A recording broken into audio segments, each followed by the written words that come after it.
কি বিড়বিড় করে কি যে সব বলে, মাথা মুন্ডু ভগবানই জানে। মাঝে মাঝে আমার এমন হাসি পায়।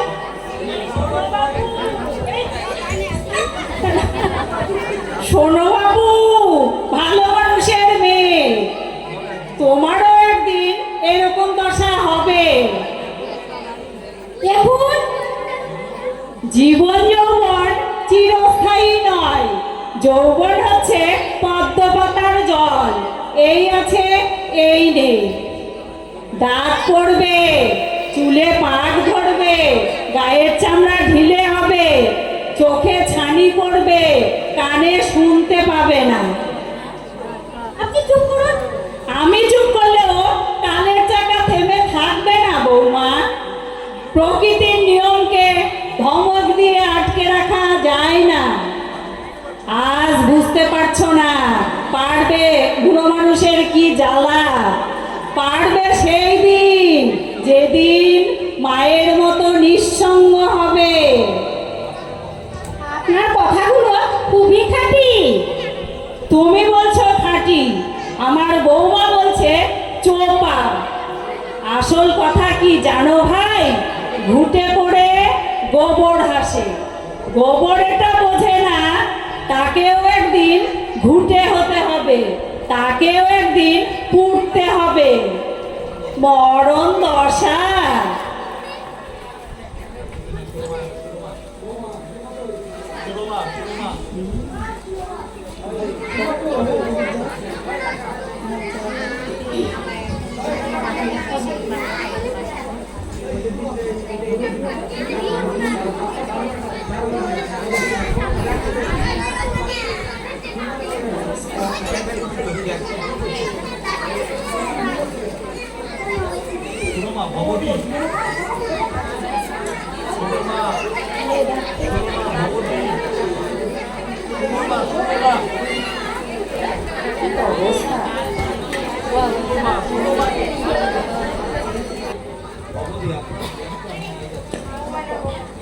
ভবদি, আপনার ভ্যানকে আমি নিয়ে যাচ্ছি। নিয়ে যাচ্ছে মানে?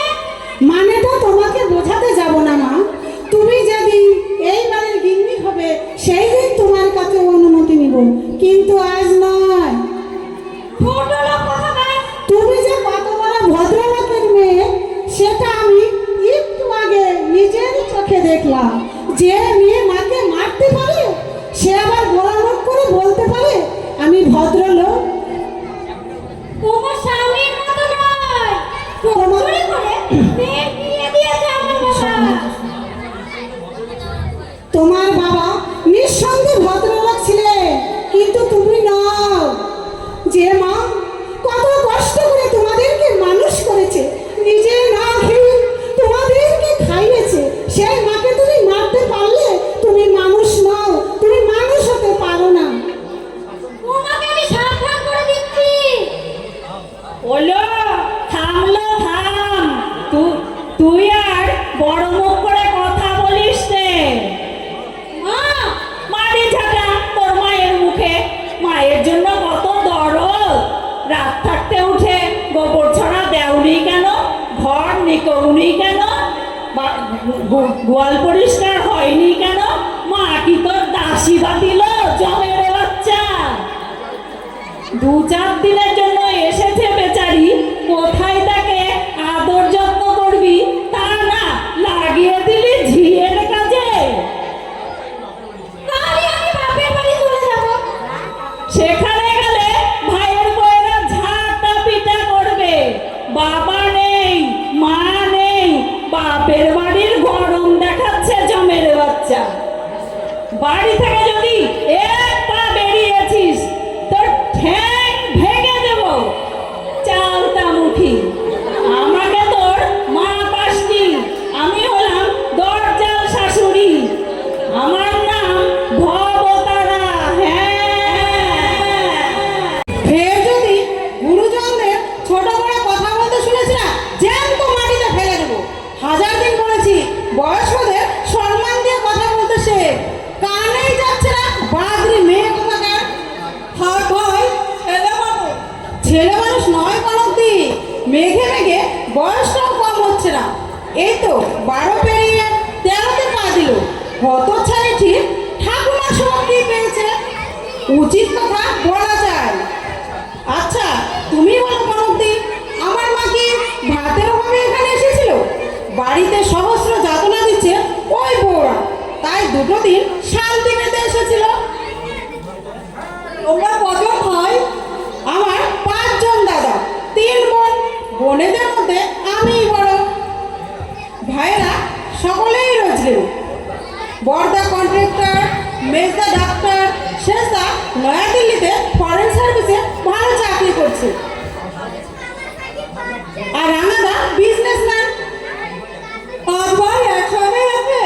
আরে না না, সবাই আলাদা হয়ে গেছে, যে যার বাড়ি করে নিয়েছে। প্রত্যেকের বাড়িতে এসি, ফ্রিজ, কোনো কিছুরই অভাব নেই। এক কথায় বলতে গেলে আমার দাদা সকলেই বড় লোক। তাহলে মাকে এত দুর্ভোগ করতে হচ্ছে কেন? প্রত্যেক ছেলে যদি 100 টাকা করে দেয়। আরে শোনো, দাদারা ভালো, কিন্তু বউগুলো হচ্ছে 1 নম্বর নচ্ছার।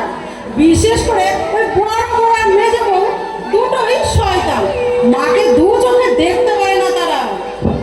ঠিক তোমার মতো। কি বললি? বল, আরেকবার বল। মেয়েরে যদি হার মাস আলাদা না করতে পেরেছি, আমিও বাপের বেটি নয়। কত ছাড়ি যেন কাল সাপ, জিভে যেটা সবসময় উঁচিয়েই থাকে। যার ঘরে যাবে জ্বালিয়ে পুড়িয়ে ছাড়খাড় করে দিবে। আসুক তোর বাপ, আমি তাকে জিজ্ঞাসা করবো কি শিক্ষা দিয়েছ মেয়েকে। লঘুগুরু জ্ঞানটি মনে তোমার আছে লঘুগুরু জ্ঞান? কেয়া? তোমার বৌদিরা ভালো নয়, তোমার মাকে কষ্ট দিচ্ছে। তুমি বলো তাহলে ঠাকুমা কেন পিসির বাড়িতে পড়ে আছে? মেজাও বাড়ি ছিল না, তুমি তো ঠাকুমাকে বলতে পারতে, মা আপনি আমার কাছে থাকুন। তোকে আমি কি করবো জানিস?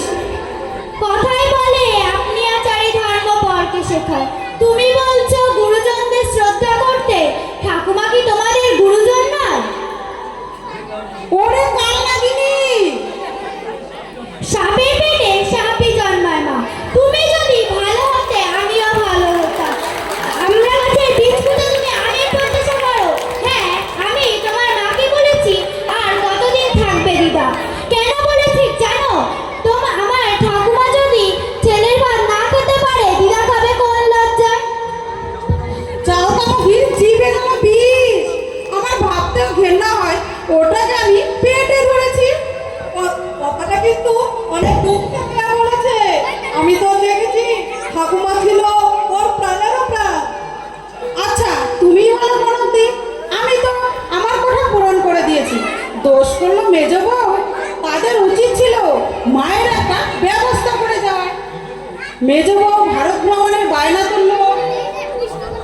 হঠাৎ আবার আমাকে নিয়ে টানাটানি কেন বর্দি? আমি আবার কার পাকাখানে মই দিলাম? পাকাখানে মই দিতে যাবে কেন? তোমরা গেলে ভারত ভ্রমণে। এদিকে মেয়ে আমাকে যা নয় তাই বলছে। শাশুড়ির দুঃখ কষ্টে তার চোখে ঘুম নেই।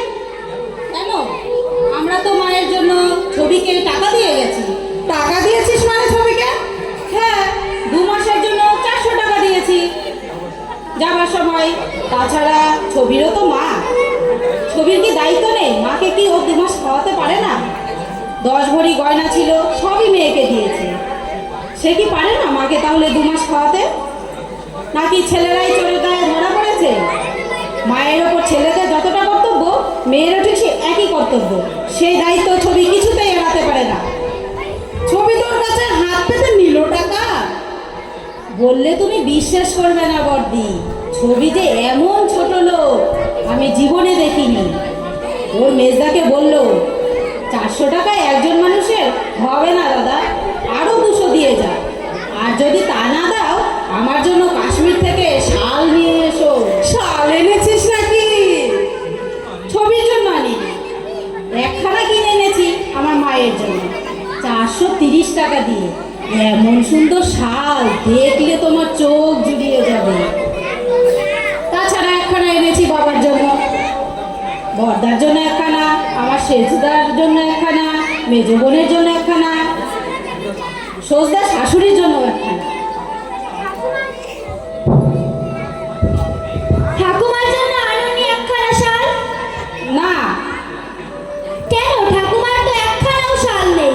নেই তো আমি কি করব? তুমি কিনবে কেন? মেজ কাকুর তো উচিত ছিল ঠাকুমার জন্য একখানা শাল কিনে আনা। শ্বশুর বাড়ি সবার জন্য আনলো, এই বুড়ি বাটার কথা কি মনে পড়লো না? ছোট মুখে বড় বড় কথা বলিস না কেয়া, আদরে দেখছি বাদর হয়ে গেছিস। দায়টা কি শুধু আমাদের, আর কারো দায় নেই?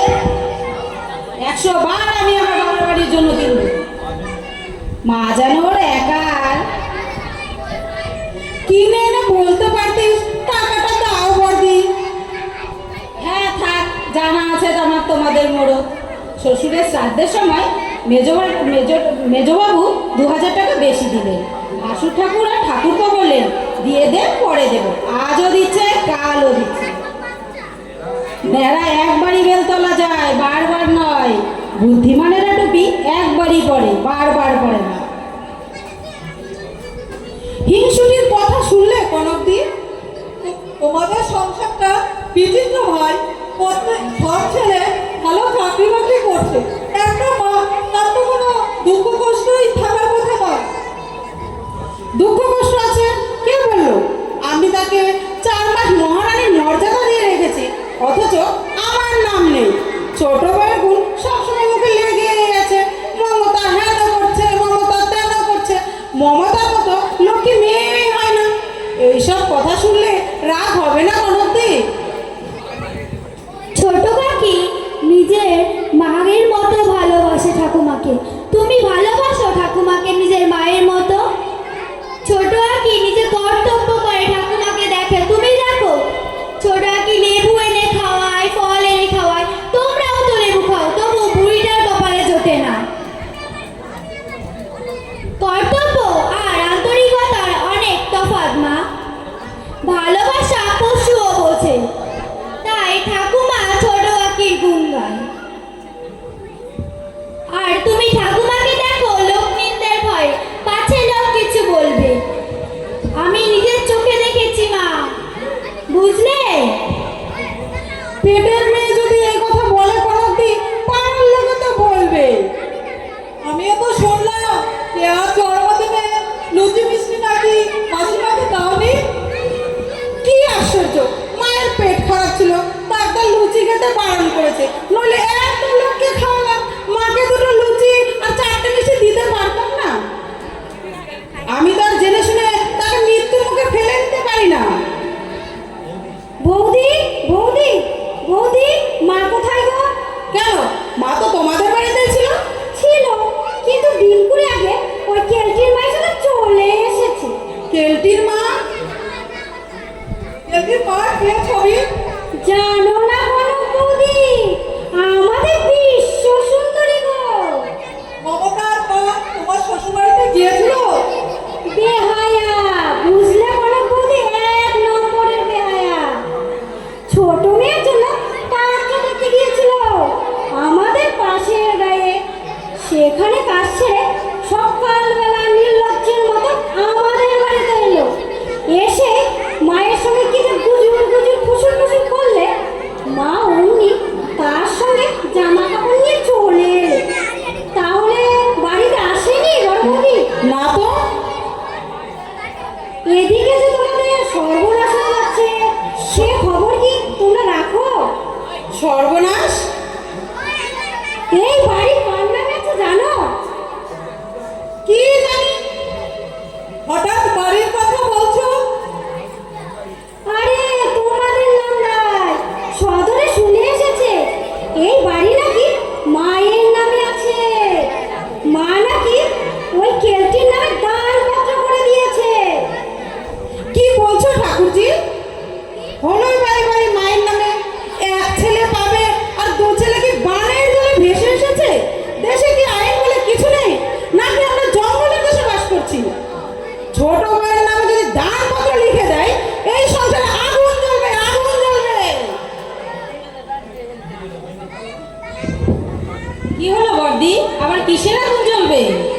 শোন শোন মেজো, বুড়ির কীর্তির কথা শোন ঠাকুরজির কাছে।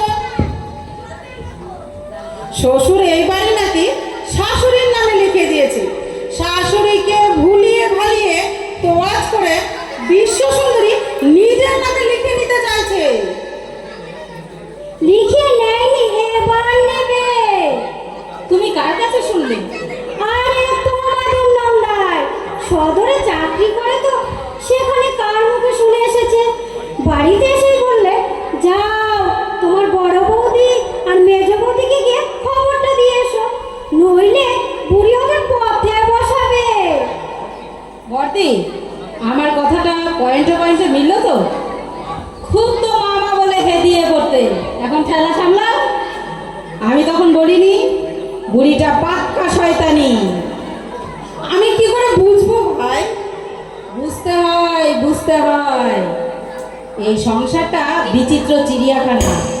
বাঘ ভাল্লুক হায়না শেয়াল জঙ্গলে থাকে না, এই সংসারেই থাকে। আমি তো এই সংসারে পা দিয়ে এসেই বুঝে গেছি শাশুড়ি একখানা যন্ত্র। হু বাবা, মানুষের মুখ দেখে যদি বুঝতেই না পারলাম, তাহলে লেখাপড়া শিখেছিলাম কেন? আমি একটা কথা বলবো? বলো। ব্যাপারটা আগে ভালো করে যাচাই করে না। সত্যি উনি মমতা নামে বাড়িটা লিখে দিয়েছে কিনা। চিলের কান নিয়ে ছুটছিলে, চিলের পেছনে ছোটার কোনো অর্থই হয় না। আরে হাত দিয়েছে, কানটা আছে কিনা। যুক্তিটা কিন্তু মন্দ নয়। কাকে জিজ্ঞাসা করবে? কেন? ছোট বউকে বলবে না, কিন্তু তার চেয়ে বরং আতরকে জিজ্ঞেস করা যেতে পারে। ও হয়তো ভেতরের খবর কিছুটা হলেও জানে। আতরের সঙ্গে আমি ঘেন্নায় কথা বলি না বাবু। হারাম যদি 1 নম্বর মচ্ছা। এখানকার সব কথা গিয়ে ওই কেলটিকে বলে, অথচ কেলটির একটি কথাও আমাদেরকে এসে বলে না। হারাম যদি কি কম বজ্জাতের বজ্জাত। দেখো বৌদি, গোদা বাংলায় একটা প্রভাত আছে, যার না ধরি হাতে তার ধরি পায়। যাবত বর্ষ 6 মাস যায়। কারে বললে গাধাকে বাবা ডাক্তার, বুঝেছ বড় বৌদি? তা জানি, কিন্তু ইতরের সঙ্গে আমি যে কথা বলতে পারবো না। কিন্তু ওই চালতামুখী কি বলে জানো? কি বলে? বলে এটা সংসার না, এটা একটা কসাইখানা। তাই নাকি? হ্যাঁ, আর বলে ওই বুড়ি নাকি কসাইখানার মা। ইচ্ছে করে বেহাটা মুখ জুল দিয়ে ছিঁড়ে দেয়। তোমার কাজ করে না তোর? কবে ছেড়ে দিয়েছি? একটা বিশ্বাসী ঝি এনে দাও না ঠাকুরজি। এই তো বাসন মাজতে মাজতে আমার হাতে হাজা ধরে গেল।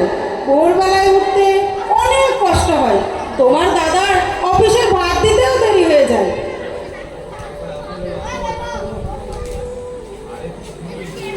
আরে ছবি দি, তুমি কি রে, এত ভালো আছিস? হ্যাঁ, ভালো আছি। তুমি ভালো আছো? হুম, এই কাপড়টা বুঝি ছোট বৌদি দিলে? হ্যাঁ। আতর, তোকে কি দারুণ মানিয়েছে। কত দাম নিলে জানিস? কি জানি বাবা, কাম খাবো তা আঠি গুনে লাগছি। হেলা তো মাঝে মমতা মায়ের সঙ্গে দিন 20-22 আগে ও বাড়িতে চলে এসেছে, সে খবর তুই জানতিস? জানবো না কেন? গিন্নিমা যেদিন চলে এসেছে সেদিন আমি খবর পেয়েছি। কই আমাদের বলিসনি তো? কি বলবো? তোমরা বাড়ি এসেছ, তোমরা মায়ের খোঁজ নিয়েছ, মাকে যাদের কাছে রেখে গিয়েছ তারা ঠিক মতো দেখাশোনা করেছে কিনা দেখা তোর।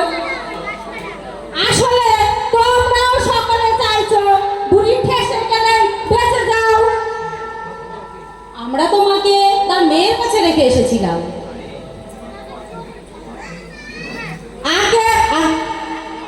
মাকে ঝিয়ের আদর করে রেখেছিল মেয়ে। বাসন মাজা, কাপড় কাচা, ঘর মোছা সব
নিশ্চয় মা তো শুধু গুরুজন নয়, মা হচ্ছে স্বর্গের দেবী।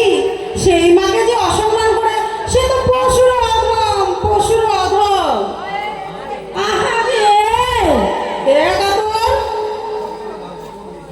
ওসব কথা বাদ দাও বলতে। শোনা তো, এই বাড়ির সম্বন্ধে কোনো কথা কি তোর কানে এসেছে? আসবে না কেন? কি কথা শুনেছিস বল? সে কথা শুনলে তোমাদের মনে আনন্দ হবে না।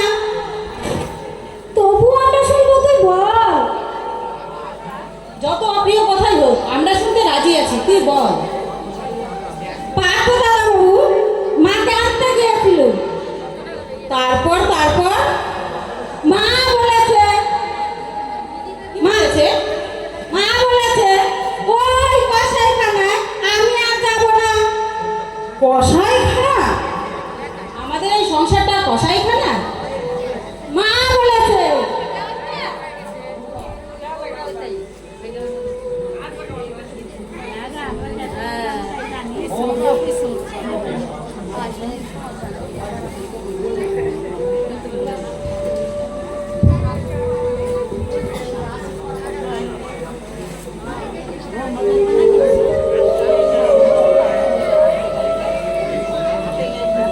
এই সংসার নামক কসাইখানায় মায়েরা প্রতিনিয়ত বলি হতো। ছেলেরা, মেয়েরা, ছেলের বউরা নিজের ইচ্ছে মতো মাকে টুকরো টুকরো করে নিচ্ছে। কবিরা রক্ত ঝরছে, নিহত হচ্ছে। স্নেহ, মায়া, মমতা, মায়ের হৃৎপিণ্ড। তবু সরল সাহা ধরিত্রীর মতো নীরবে সহ্য করে চলেছে ওই মা।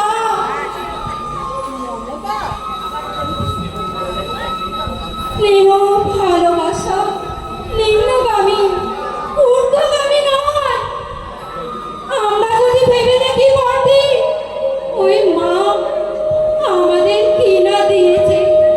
প্রতি দণ্ডে পলে পলে ঠেলে দিয়েছে স্নেহ, ভালোবাসার সঞ্জীবনী ধারা।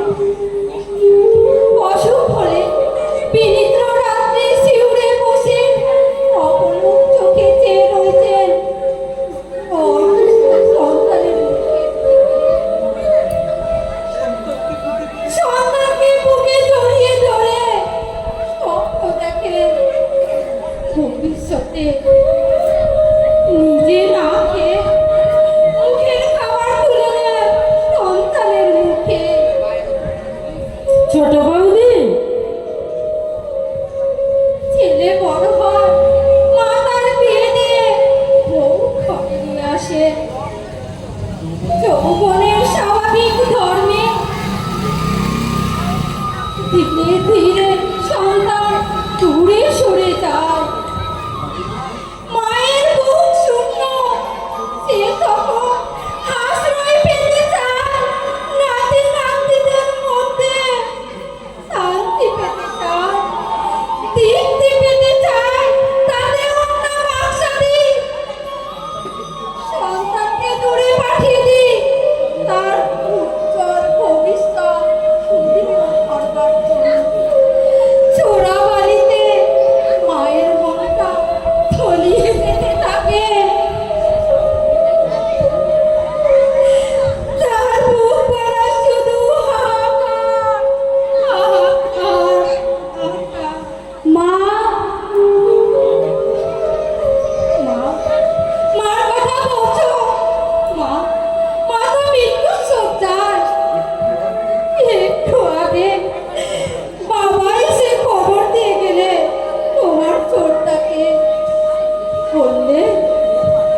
গেছে।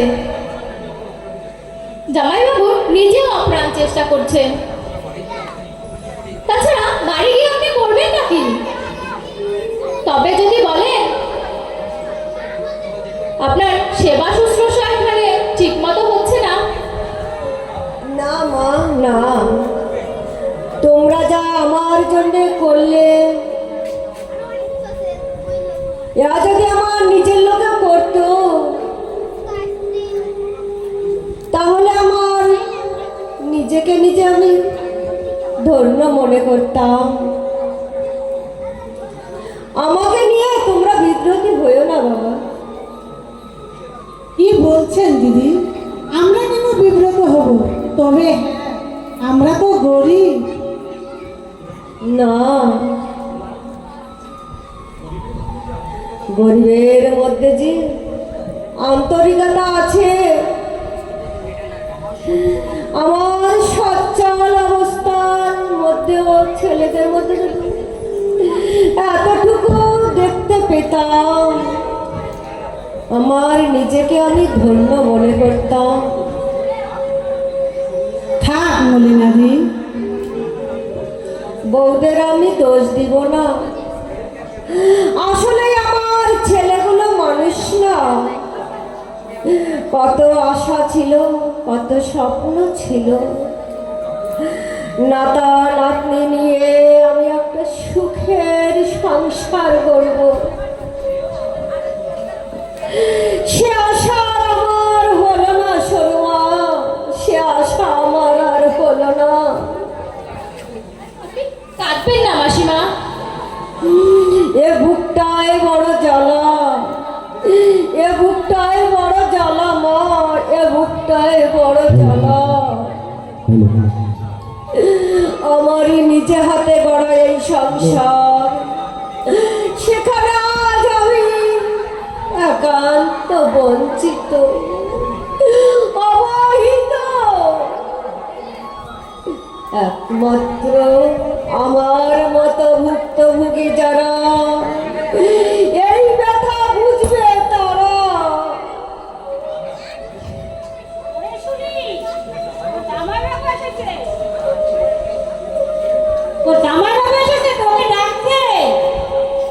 যাচ্ছি, আপনি শুয়ে পড়ুন মাসিমা, আমি শুনে আসছি।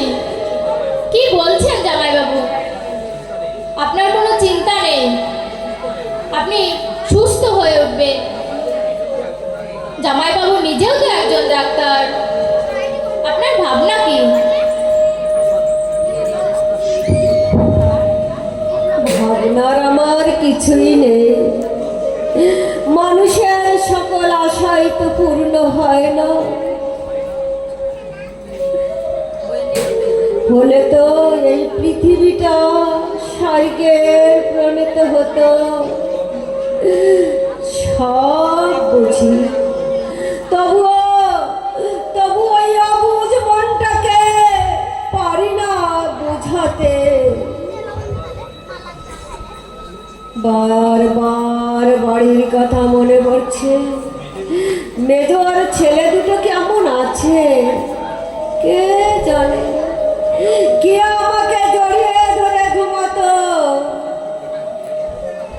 কেন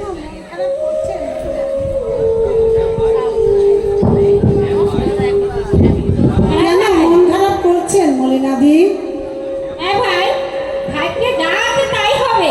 বিধাতার পুরুষ ও ইষ্টে যদি দুঃখ লেগে থাকেন, কেউ পাল্টাতে পারবে না। নইলে যার ছেলেরা 2 টাকা রোজগার করছে তাদের মায়ের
ভাঙা ঘরে আপনি কি করে আছেন মা?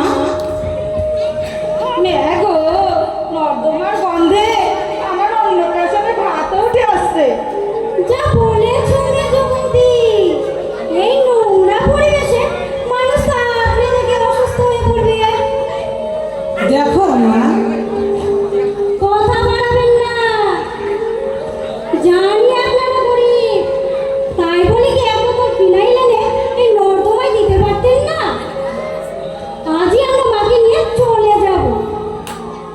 এই নোংরা পরিবেশে মাকে কিছুতেই বাঁচানো যাবে না। আমি একটা কথা বলি বাচ্চা, রাগ করো না। মায়ের উপরে তোমার নদীতে গরতের নদীতে বান থেকে গেল কেন সেটা তো বুঝতে পারছি না। দেখুন, তোমার বাড়িতে আমি নিজের চোখে দেখে এসেছি মাকে দিয়ে গোয়াল পরিষ্কার করাচ্ছ, এটো বাথরুম বানাচ্ছ। কি তোর কথা বল? ওটাই তো, ওটাই তো। থাক থাক রাঙালি থাক। আমি বলতে চাইনি মরিনাথি নিহার অশৈল সহ্য হয় না, তাই বললাম। জানি মানুষ স্বার্থ ছাড়া এক পাও চলে না। মেয়ে বলুন, বউ বলুন, আর ছেলে বলুন, স্বার্থের খানিতে পাক খাচ্ছে। নেহা, আপনাদের বাড়িতে এসেছি, তাই মুখ বুঝে সব সহ্য করেছি। কত আমাদের বাড়ি, দেখিয়ে দিতাম কত ধানে কত চাল। মূর্খ অশিক্ষিতদের সঙ্গে কথা বলতে যেও না তো বর্দি। না এদের না আছে শিক্ষা দীক্ষা, না আছে কোনো স্ট্যাটাস। আমি তো এদের সঙ্গে ঘেন্নাই কথাই বলি না।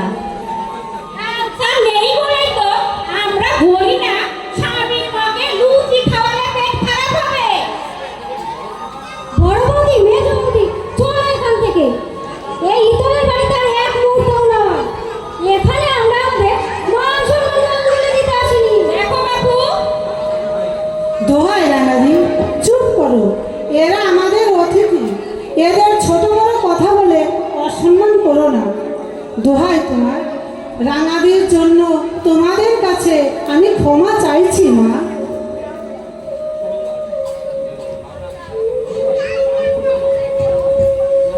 কি রে কি বলে পার্থ?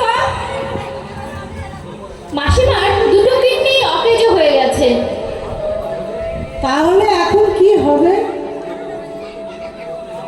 মাসিমাকে নিয়ে তুমি ভেতরে যাও মা, আমি ওদের সঙ্গে একটু কথা বলে আসছি। চলুন দিদি, আপনার ওষুধ খাওয়ার সময় হয়ে গেছে, আসুন। শুনুন আপনারা,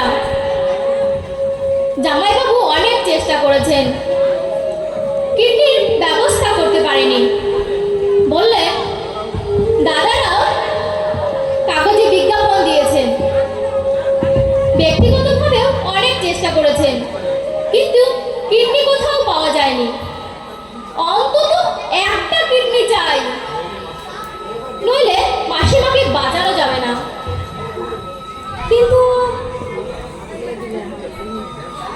আপনাদের মধ্যে কেউ যদি একটা কিডনি দেন মাসিমাকে, বাঁচানো যাবে। একটা কিডনি দিলে আপনাদের কোনো ক্ষতি হবে না। জামাইবাবু এবং তার দুই দাদা আমাকে বলে গেলেন আপনাদের জিজ্ঞাসা করতে। এসো রাঙা পিসি। জামাইবাবু বলে দিয়েছে, তোরা তো পদ্মারে কিসের লাভ? এত যদি দরদ, তুই দিতে পারিস না একটা কিডনি? আমার একটু হাই প্রেশার দাগ আছে, সব সময় মাথা ঘোরে, কি করে দেবো আমি কিডনি? কিডনি আমি দিতে পারতাম, কিন্তু আমার তো লো প্রেশার, তার উপর আবার সুগার ধরা পড়েছে, চিনি মিষ্টি খাওয়া বারণ। এই অবস্থায় কি করে দিই নিজের জীবন বিপন্ন করে? না না বাবু, আমি বরং রিস্ক নিতে পারবো না, তাতে যে যাই বলি। কথাই বলে আপনি বাঁচলে বাপের নাম। এমনিতেই আমার শরীর দুর্বল, তার উপর আবার কিডনি দিয়ে মরবো নাকি? ঠাকুর জি বরং দিতে পারে। করলে তবে যদি এই বিষয় সম্পর্কে ভোগ করবে আমরা,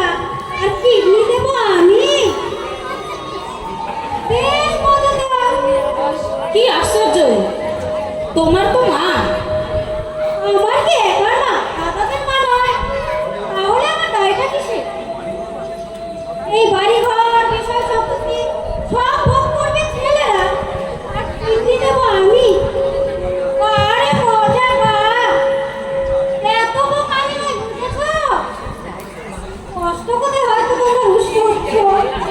কিন্তু দাদারা পারে না। একটা কিছু দিয়ে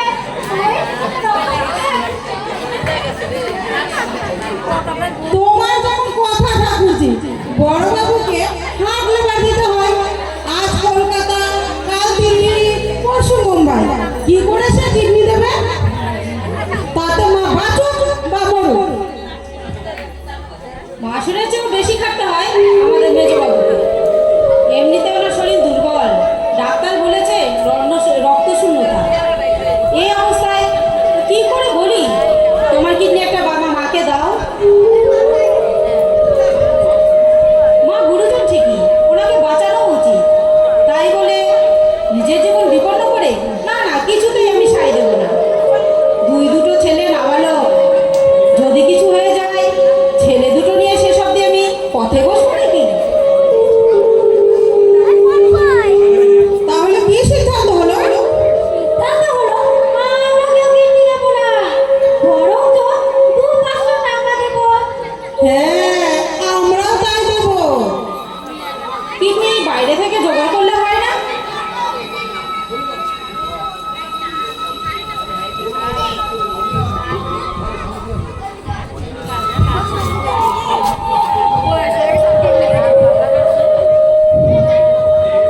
তোমাদের কাউকে কিছু দিতে হবে না। কেন এসেছো তোমরা? কেন এসেছো? এই পৃথিবীতে আমার আপন বলতে কেউ নেই। মরে গেলে কাউকে আমি বলে যাব, আমাকে টেনে যেন ভাগাড়ে ফেলে দেয়। মা, খবরদার, শয়তানি আমাকে মা বলে ডাকবি না। আমি কোনো মা না, আমি নিঃসন্তান। আমার ছেলে নেই, আমার মেয়ে নেই, এই পৃথিবীতে আমার আপন বলতে কেউ নেই। আমি একাই এসেছি, একাই চলে যাব। কসাইদের মা হয়ে বেঁচে থাকার চেয়ে আমার এতটুকু ইচ্ছা নেই। আমি মরতে চাই, আমি মরতে চাই।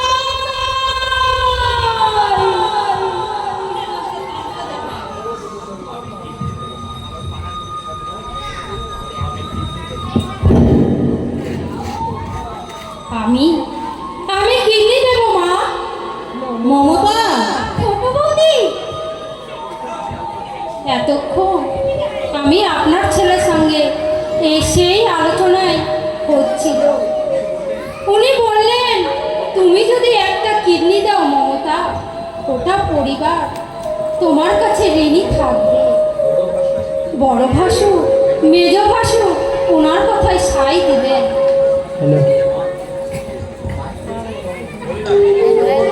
কিন্তু বৌমা,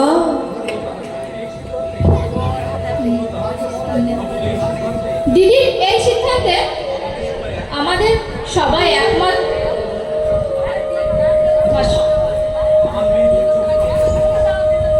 আমার মেয়ে জোচ্চরের মেয়ে দিদি। এই কথা বিয়ের দিন সবাই বলেছিল। ওর বাপ জালিয়াত, বেইমানি, মিথ্যাবাদী, প্রবঞ্চক হতে পারে, কিন্তু আমার মেয়ে মমতা তা নয়। ওকে প্রমাণ দিতে দেন দিদি, ওকে প্রমাণ দিতে দেন। এবার বুঝতে পারলেন মরিনাদি, বাইরের রূপটাই মানুষ মাপার মাপকাঠি নয়, অন্তরের সৌন্দর্য, অর্থ, দয়া, ধর্ম, মায়া, মমতা যার মধ্যে আছে সেই হচ্ছে প্রকৃত মানুষ। আমি তাহলে আবার বাঁচবো, আবার আমি বাঁচবো, এই নতুন করে এই পৃথিবী দেখতে পারবো, নতুন করে জীবন আরম্ভ করবো। আহ, এই পৃথিবীটা এত সুন্দর, এই পৃথিবীটা এত সুন্দর। হতাশা কেটে গিয়ে আবার আমি এই নতুন করে পৃথিবী দেখতে পারবো, আবার দেখতে পাবো সূর্য উদয়। ছেলে আর মেয়ে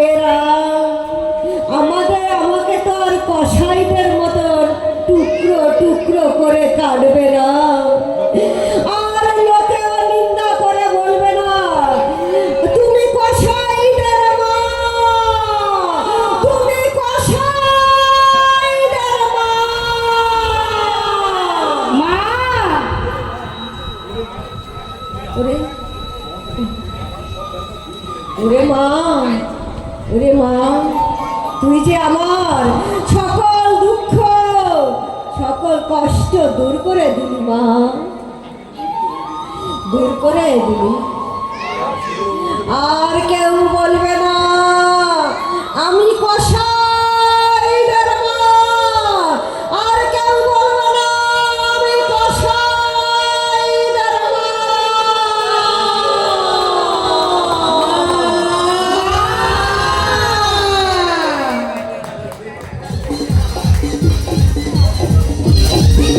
নমস্কার সবাইকে।